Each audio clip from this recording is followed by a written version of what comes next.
Hello my dear students, कैसे हैं आप सब? All good. मैं आपका टीचर विपुल तिवारी आज आप लोगों के लिए लेके आया हूं आपके कोलिजन्स में नेक्स्ट टॉपिक, जिसका नाम है oblique collision.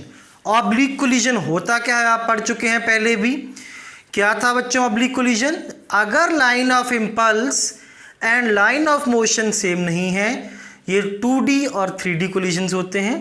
That is line of impulse and line of collision same नहीं है, इस कोलिजन को क्या बोला जाता है? Oblique collisions. अब ऑब्लिक कोलिजन के क्वेश्चंस को सॉल्व कैसे करना है ये देखें, और आज हम क्वेश्चन सॉल्व करेंगे। क्वेश्चन सॉल्व करने के लिए बस आपको दो बातें ध्यान रखनी है। अगर दो बॉडीज टकरा रही हैं, चाहे हेड ऑन कोलिजन है चाहे ऑब्लिक कोलिजन है, बॉडीज को अगर सिस्टम मान लिया जाएगा तो उसके ऊपर कोई भी एक्सटर्नल फोर्स नहीं लग रहा।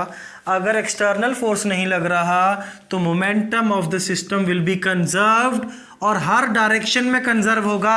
आप प्लेन के अंदर कोई भी डायरेक्शन ले लें, पर हम जनरली जो ये मोमेंटम कंजर्वेशन है ये लाइन ऑफ इम्पल्स के अलोंग लगाते हैं। किसके along? Along line of impulse. ऐसा क्यों? क्योंकि जो इक्वेशन ऑफ ई है वो हमेशा लाइन ऑफ कोलिजन के अलोंग ही लगता है। ऐसा क्यों? क्योंकि line of collision he line of impulse है। तो इंडिविजुअल बॉडीज पे जो इम्पल्स लगेगा वो एलओसी के अलोंग लगेगा। अगर इंडिविजुअल बॉडीज पे जिस डायरेक्शन में इम्पल्स लगेगा उसी तरफ तो उनका मोमेंटम चेंज होगा, परपेंडिकुलर डायरेक्शन में चेंज नहीं आएगा। तो बच्चों जो मोमेंटम है वो लाइन ऑफ कोलिजन के परपेंडिकुलर डायरेक्शन में मोमेंटम का कोई भी चेंज इंडिविजुअल बॉडीज का नहीं होता, अलोंग लाइन ऑफ कोलिजन ही होता है। इसीलिए इसको हम लोग किसके अलोंग लगाते हैं? Along line of collision. बात समझ गए हैं? नोट करें इसको, क्वेश्चन प्रैक्टिस करते हैं। इन बातों को बच्चों मैं आपको क्वेश्चंस के साथ भी एक्सप्लेन करता हूं। क्वेश्चन देखें। क्वेश्चन में क्या कहा गया है? एक बॉल है मास m की, वो आके फ्लोर पे हिट करती है। तो बच्चों यहाँ पे मान लीजिए ये बॉल आई और यहाँ पे हिट करती है, ठीक है। कितना है ये एंगल नॉर्मल के साथ? अल्फा। कितनी स्पीड से आई थी ये बॉल? v0, और टकरा के कहीं इधर चली जाती है।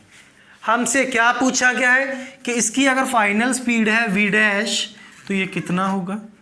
ये एंगल ऑफ रिफ्लेक्शन है बीटा, तो ये बीटा क्या होगा? ठीक है बच्चों। अब देखें, this line is line of motion, यही है ना बच्चों। अब ये बॉल आके यहां टक्कर मारेगी, this will be common tangent, तो this will be your line of collision. Line of motion, line of collision अलग अलग हैं, तो कौन सा कोलिजन है ये? करेक्ट ऑब्लिक कोलिजन है बच्चों ये। अब ऑब्लिक कोलिजन है तो ये फ्लोर के साथ हो रहा है। आपको पता है ये फिक्स फ्लोर होता है, ऐसे केस में इम्पल्स लगेगा बॉल पे तो मोमेंटम कंजर्व नहीं कर पाएंगे आप। क्या लगाएंगे? इक्वेशन ऑफ ई। किसके अलोंग? लाइन ऑफ कोलिजन के अलोंग। तो बच्चों ये बॉल कितनी वेलोसिटी से आ रही थी? v0 से इधर को जा रही थी। ये एंगल अल्फा, तो ये एंगल भी अल्फा।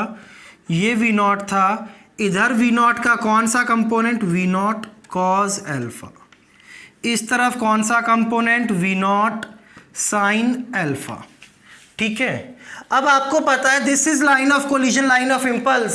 सिर्फ इसी डायरेक्शन में वेलोसिटीज, मोमेंटम चेंज होंगे, परपेंडिकुलर में चेंज नहीं होगा। तो टक्कर खा के बॉल जब इधर चली गई, इस वेलोसिटी के भी दो कंपोनेंट होंगे, एक इधर और एक इधर। क्या इधर वाला कंपोनेंट चेंज होगा? नहीं होगा, वही होगा जो पहले था, v0 sin अल्फा। जो इधर वाला कंपोनेंट है वो चेंज हो जाएगा। मान लो ये हो गया है v1, तो v1 निकाल सकते हैं इक्वेशन ऑफ ई से। E is equal to final velocity of ball minus final velocity of floor upon initial velocity of floor minus initial velocity of ball, ये नीचे को थी, माइनस v0 cos अल्फा। तो v1 is equal to E v0 cos alpha. बच्चों इस बात को याद भी रखेंगे एग्जामिनेशन के अंदर क्वेश्चंस को फास्ट करने के लिए कि जो भी लाइन ऑफ कोलिजन के अलॉन्ग वेलोसिटी होती है, ऐसे फ्लोर से टकराई, वॉल से टकराई, तो वो वेलोसिटी ई टाइम्स हो जाएगी। तो फाइनल वेलोसिटी वी डैश निकल गई हमारे पास।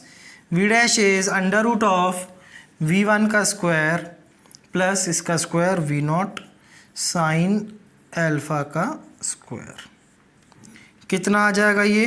v1 का स्क्वायर बच्चों आ गया e square v0 square cos square alpha plus इधर ये आ गया v0 का square sine square alpha. This is the final velocity of ball. Angle of reflection beta पूछा है, तो tan बीटा परपेंडिकुलर, इसको उठा के यहाँ रख सकते हैं। ये कितना था? v0 साइन अल्फा, तो perpendicular is v0 sine alpha upon base इस तरफ कितना था? v1 कितना आया है ये? v1 ई v0 कॉस अल्फा। तो बच्चों tan बीटा निकाल रहे हैं हम लोग। ये tan beta is equal to tan alpha by e. ठीक है, this is your final answer. Question को थोड़ा सा और इम्प्रोवाइज करके देखते हैं। Let e is equal to 1। कौन सी कोलिजन मान ली? Perfectly elastic. तो वी डैश कितना हो जाएगा? E1 हो गया बच्चों। ये V0 का स्क्वायर कॉमन ले लीजिए, बाहर आके V0 under root of cos square alpha plus sine square alpha. Cos square alpha plus sine square alpha कितना होता है बच्चों? 1। तो V dash is equal to V0। Final speed और इनिशियल स्पीड बराबर, और अगर E1 तो tan बीटा will be बराबर to tan alpha, that is beta equal to alpha. Angle of incidence और रिफ्लेक्शन भी बराबर होंगे जब कोलिजन कैसी होगी? Perfectly elastic. बात समझ गए हैं? नोट करें इसको। बच्चों नेक्स्ट क्वेश्चन देखते हैं। इसमें क्या कहता है? ये दो बॉल्स हैं, एक बॉल रेस्ट पे है तो ये बॉल रुकी हुई है, दूसरी बॉल मूव कर रही है। कितनी स्पीड से? u।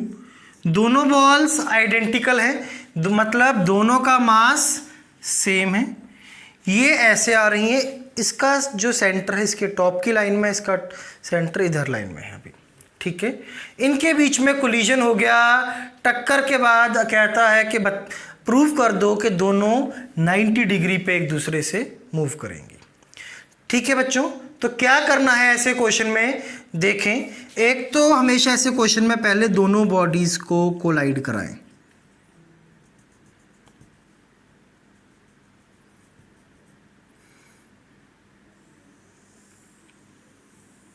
दोनों बॉडीज को कोलाइड करा दिया। ये इस बॉडी का सेंटर है, ये इस बॉडी का सेंटर है। ठीक है बच्चों, जो इम्पल्स लगता है वो हमेशा ये कॉमन नॉर्मल के लॉन्ग लगता है, नॉर्मल दोनों के सेंटर से और यहाँ पे पॉइंट ऑफ कांटेक्ट से पास होगा। इस पे इधर, इस पे इधर। This is LOC, line of collision. Line of collision को हमेशा ऐसे क्वेश्चन में अलग से बना लो। इधर बिफोर और इधर आफ्टर कोलिजन। आपको पता है जो भी इम्पल्स लगते हैं किसके लॉन्ग? इसी लाइन के लॉन्ग, और इसी लाइन के लॉन्ग इंडिविजुअल बॉडीज के मोमेंटम चेंज होते हैं। पहले ये वेलोसिटी थी कितनी? इसकी u। लेट अस से दिस एंगल इज थीटा, तो ये वाला एंगल भी कितना हो जाएगा? थीटा। ये u का इस तरफ कंपोनेंट आ जाएगा बच्चों u साइन थीटा, और इस तरफ u कॉस थीटा। आपको पता है सिर्फ लाइन ऑफ इम्पल्स के अलॉन्ग वाली वेलोसिटीज चेंज होती हैं, परपेंडिकुलर जो ये है u साइन थीटा, इसमें कोई भी चेंज नहीं आएगा। तो बिफोर कोलिजन एक बॉल इधर जा रही है u साइन थीटा से, इधर आ रही है u कॉस थीटा से, दूसरी वाली बॉल रुकी हुई है। कोलिजन के बाद ये u साइन थीटा परपेंडिकुलर वाली वेलोसिटी चेंज नहीं होती है। मान लेते हैं बॉल की इस तरफ वेलोसिटी हो गई v1, दूसरी बॉल की इस तरफ वेलोसिटी हो गई v2। परपेंडिकुलर में अगर पहले कुछ भी नहीं था, अब भी नहीं आएगा। इतनी बात समझ गए हैं बच्चों? अब ये v1 v2 कैलकुलेट करना है हमें। तो लगाते हैं इसको कैलकुलेट करने के लिए क्या, एक तो मोमेंटम कंजर्वेशन इसी लाइन के अलॉन्ग, इक्वेशन ऑफ ई इसी लाइन के अलॉन्ग। मोमेंटम कंजर्वेशन, मास m, कितनी velocity along LOC, u cos theta.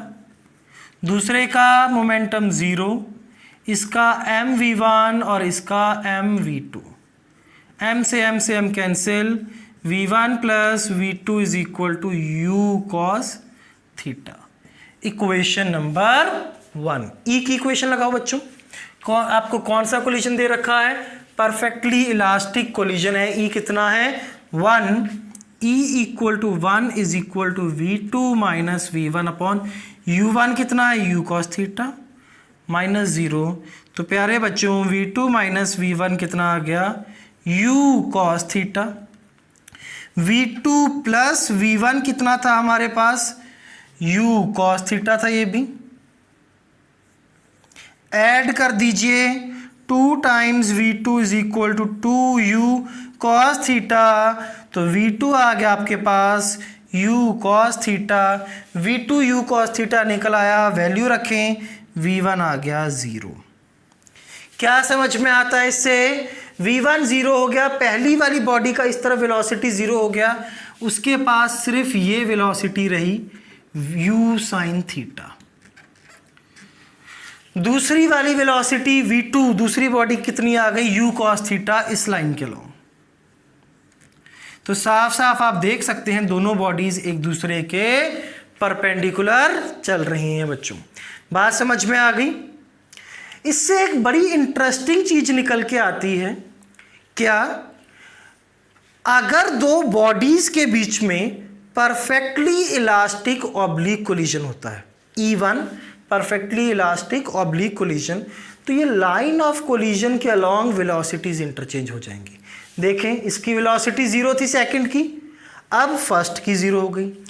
First की थी u cos थीटा, सेकंड की u cos थीटा हो गई। तो अपने नोट्स में लिखें, if two bodies undergo perfectly elastic oblique collision, then their velocities along line of collision gets interchanged after the collision। Clear है बच्चों बात। इसका एक छोटा सा एग्जाम्पल भी हम चलिए समझते हैं जल्दी से। क्या कहता है क्वेश्चन, देखें, ये दो बॉडीज हैं, टक्कर हो गई इनकी, यही दे रखा है आपको कि this is line of collision. ठीक है, कोलिजन से पहले ये इधर चल रहा था 2 मीटर पर सेकंड से, इधर 4 मीटर पर सेकंड से। ये इधर चल रहा था बच्चों 6 मीटर पर सेकंड से, और ये इधर चल रहा था 3 मीटर पर सेकंड से। ये एलओसी थी, आइडेंटिकल बॉडीज दे रखी हैं, E इक्वल टू 1 दे रखा है, साफ दिख रहा है ऑब्लिक कोलिजन है। कोलिजन के बाद इसका क्या होगा, A का, ये B है, A के पास इसकी वेलोसिटी आ जाएगी 6 मीटर पर सेकंड, ये तो चेंज होता नहीं है। B के पास A की वेलोसिटी आ जाएगी, ये 2 मीटर पर सेकंड, इस तरफ है ये 3 मीटर पर सेकंड। बात समझ गए हैं बच्चों, नोट करें जल्दी से क्वेश्चन को। बच्चों नेक्स्ट क्वेश्चन देखते हैं, क्या कहा गया है इस नेक्स्ट क्वेश्चन में। एक यहां पे स्फीयर है जिसका रेडियस है r, मास है m, it is at rest. ठीक है, एक पार्टिकल है, इसके सेंटर को ज्वाइन करती वाली लाइन ये हो गई, यहां से आ रहा है मास m, स्पीड u, आके कोलाइड करता है बच्चों ये स्फीयर के साथ। कोलिजन कैसी है, परफेक्टली इलास्टिक। ये डिस्टेंस जो होता है इसको बोला जाता है इम्पैक्ट पैरामीटर, गिवन है कितना d। तो ये भी m, perfectly elastic oblique collision है, साफ साफ दिख रहा है। हेड ऑन कब होती, जब ये सेंटर से आके टकराता। ठीक है, अब ये इधर को जाएगा कहीं, ये वाला पार्टिकल इधर जाएगा। कौन सी कोलिजन है, perfectly elastic oblique identical objects, अभी प्रॉपर्टी की थी। कोलिजन के बाद फाइनल वेलोसिटीज में कितना एंगल होगा, 90 डिग्री, यही तो पूछा है। तो अब जब प्रॉपर्टी आ गई है तो सॉल्व आप क्यों करेंगे। दोनों की फाइनल वेलोसिटी आपको पता है, फाइनल वेलोसिटी एलओसी के अलोंग एक्सचेंज हो जाएगी। एलओसी बनाते हैं, दिस इज स्फीयर, पार्टिकल आके यहाँ पे टकराया, ये लाइन नॉर्मल होगी, सेंटर से पास करेगी बच्चों। ये डिस्टेंस कितना दे रखा है d, ये है रेडियस r, इधर को ये आया था विद स्पीड u, ऐसा ही था बच्चों। इस एंगल को थीटा मान लेते हैं, रेडियस को यहाँ से हटा के इधर लिख देते हैं रेडियस r। तो इस u के कंपोनेंट्स हो जाएंगे, परपेंडिकुलर वाली साइड में u sine theta and this will be the particles velocity u cos theta. ये आपकी एलओसी होगी बच्चों। एलओसी के अलोंग वेलोसिटीज इंटरचेंज, पार्टिकल की कितनी थी u cos थीटा, अब स्फीयर की कितनी हो जाएगी, जो पार्टिकल की थी वो स्फीयर को मिल जाएगी कितनी u cos थीटा, और पार्टिकल की कितनी हो जाएगी, पार्टिकल को एलओसी के अलोंग स्फीयर की मिल जाएगी, स्फीयर रेस्ट पे था तो पार्टिकल की एलओसी के अलोंग कितनी हो जाएगी 0, पर पार्टिकल के पास एक और वेलोसिटी है कितनी u sine theta perpendicular to LOC, ये बची रहेगी। क्लियर है बच्चों बात। अब निकालना क्या है थीटा, क्योंकि साइन थीटा और कॉस थीटा की वैल्यू रखनी है, निकाल देते हैं। ये ट्राइंगल देखें बच्चों, डिस्टेंस d, यहाँ से सेंटर तक ये रेडियस r, आपने ट्राइंगल कंप्लीट किया। ये एंगल थीटा, तो ये वाला एंगल थीटा, ये angle theta, sine theta is d by r।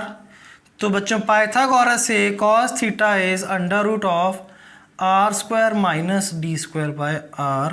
तो velocity of sphere is u cos theta is r square minus d square by r। Velocity of particle is u sine theta ud by r। किधर जाएंगे दोनों, perpendicular direction में। Clear हो गई बच्चों बात। तो नीट के स्टूडेंट्स के लिए चैप्टर यहीं पे हम लोग फिनिश करते हैं, कोलिजन्स और पूरा कंजर्वेशन लॉस। इतना लेवल नीट के लिए मोर देन सफिशिएंट है। तो बच्चों अपना चैप्टर को नीट के बच्चे अच्छे से रिवाइज करें। जो जेई के स्टूडेंट्स हैं उनके लिए मैं एक वीडियो और लेके आऊँगा जिसमें मैं कुछ अच्छे क्वेश्चंस करवाऊँगा आपके ऑब्लिक कोलिजन के as per the level of JEE. तब तक इसको अच्छे से सब बच्चे रिवाइज करें। Bye bye, take care.